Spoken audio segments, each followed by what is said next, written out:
So you've waited patiently, you finally got all your seeds in, so you break out the seed starting mix in all your containers and you just want to plant everything.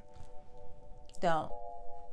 Please don't do that. Do yourself a favor and create a schedule for yourself. When everything isn't overgrown and root bound before you want to set them outside, you'll be happy you did.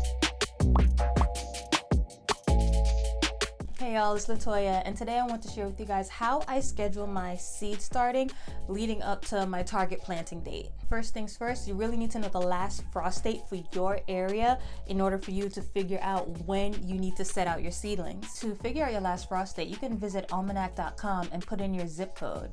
And this will give you the average last frost date for your area, which is basically the average day of the year that you stop getting freezing temperatures. Mine is around April 5th. Now, with that info, what I decided to do was go to weatherunderground.com and look at the historical weather for my area. Here I can see the record for the past years to get an idea of when the nighttime temperatures in my area were above 50 degrees.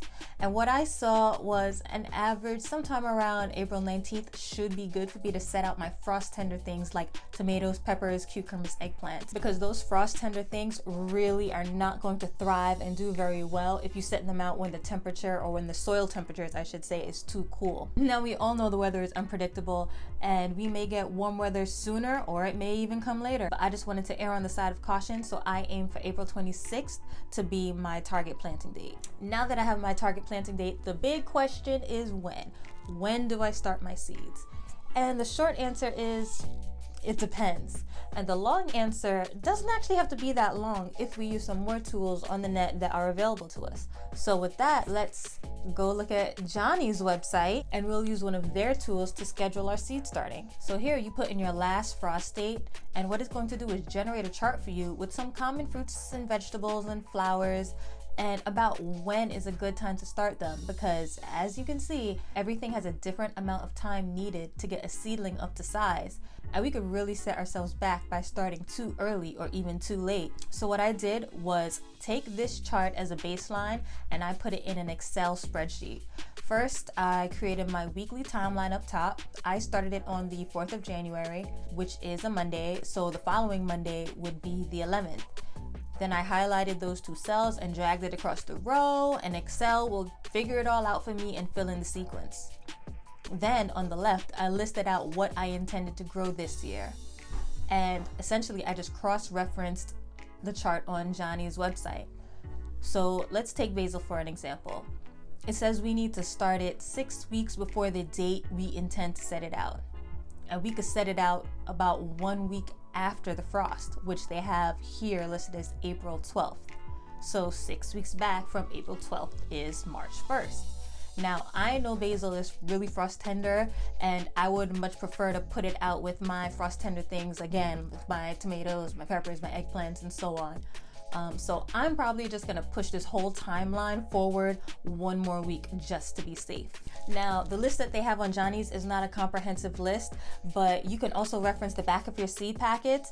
And of course, you can always just Google the information and fill it all in. So now that I have my schedule, the other thing that I'll be using is my calendar.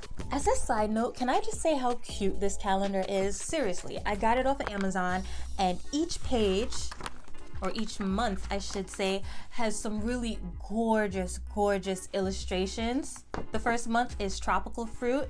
This Kiwano horned melon seems really interesting. I don't know. I looked it up and I think Baker Creek actually has some seeds for this, so something to try for next year.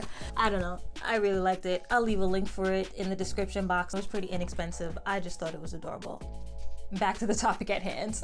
And on my calendar, I'm actually marking the dates that I plant my seeds. And I'm also marking the dates that I intend to do some succession sowing. So for example, I started on my alliums on the 18th of January. I cook with a lot of green onions, or scallions as I usually call them.